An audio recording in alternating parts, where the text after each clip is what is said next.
As perguntas são várias, nenhuma delas tem a resposta fácil. Eu acho que existe um imperativo público de reconhecer a família como instituição. E hoje, mais do que nunca, os dados empíricos apontam para a importância da família nas várias áreas da sociedade. A família tem funções que são insubstituíveis, que as engenharias sociais, que os regimes totalitários de alguma forma tentaram abolir, mas que não conseguiram. A família é uma instituição espontânea, natural das sociedades. Tem uma forma de relacionamento que lhe é próprio, mas a verdade é que os indivíduos ficam desenraizados sem família. É na família que os valores, que a identidade da pessoa começa a ser formada. Numa primeira fase, numa criança, é no âmbito da família a sua primeira esfera de sociabilização, que depois é uma esfera que vai sendo alargada. Mas a forma, a ambiência na família, os valores, a cultura familiar, de alguma forma vão informar para toda a vida essa criança e esse indivíduo, esse futuro cidadão. É extraordinário que hoje em dia se fale de igualdade de oportunidades, de aumento das desigualdades nas sociedades democráticas modernas e não se pense que uma das condicionantes que está na raiz dessas desigualdades é a estrutura familiar, é o ambiente familiar. A família tem correlações diretas com o capital humano, com o capital social, com o sucesso económico do futuro indivíduo.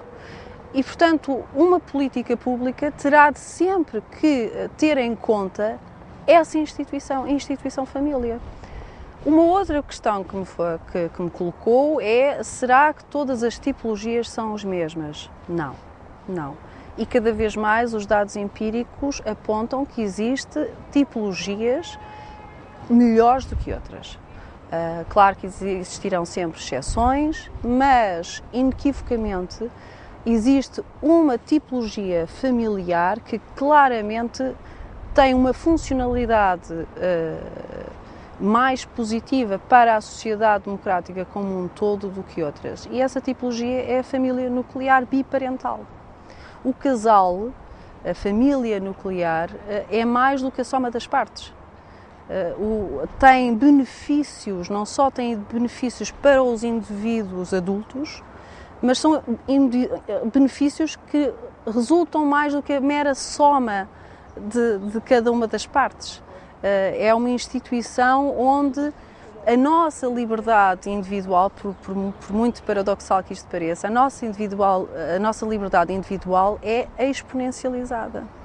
E isto é extraordinário. As políticas públicas no nosso país, em particular, são de alguma forma erráticas.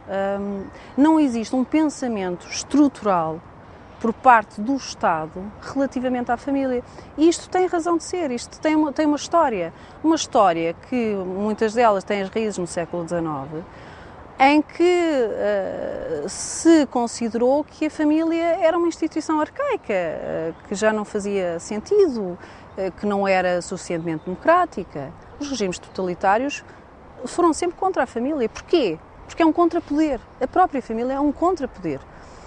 Ao contrário, o pensamento liberal, de alguma forma, sempre assumiu a família nas suas concepções, não expressamente, em alguns casos, noutros casos expressamente, mas porquê? Porque efetivamente a família é uma instituição intermédia fundamental para qualquer democracia.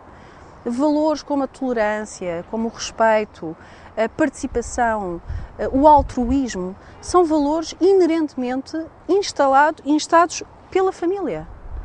Não há outra instituição, não são as escolas que educam, são os pais. E de alguma forma, hoje em dia está-se a acordar para essa nova dinâmica, mas durante muito tempo achou-se, talvez por uma moda de progressismo, da engenharia social, que eram antiquados, que os pais eram antiquados, a escola, os técnicos sabem mais do que os pais relativamente à educação. Eu não estou a dizer que os técnicos não são necessários, são, muito. Vêm trazer sempre mais conhecimento, mais estudos, mas os pais são efetivamente o núcleo fundamental. São os pais que sabem efetivamente o que é que aquela criança precisa. E, portanto, a perspectiva está sempre invertida. A escola deve surgir como um apoio à família e não a família como um apoio à escola, que é completamente diferente. Quando me fala em políticas públicas como o urbanismo, ou outras, ou de segurança social, por exemplo, mais uma vez verificámos durante muitos anos que foi uma perspectiva atomística, individualista que preponderou. Nunca se considerou a família como um sujeito. Está agora a acordar, no fundo, os nossos políticos e, de uma maneira geral, as sociedades ocidentais, estão a acordar agora para uma nova dinâmica. E essa nova dinâmica passa necessariamente, tal como eu comecei por dizer, em considerar a família como uma instituição fundamental para qualquer sociedade democrática.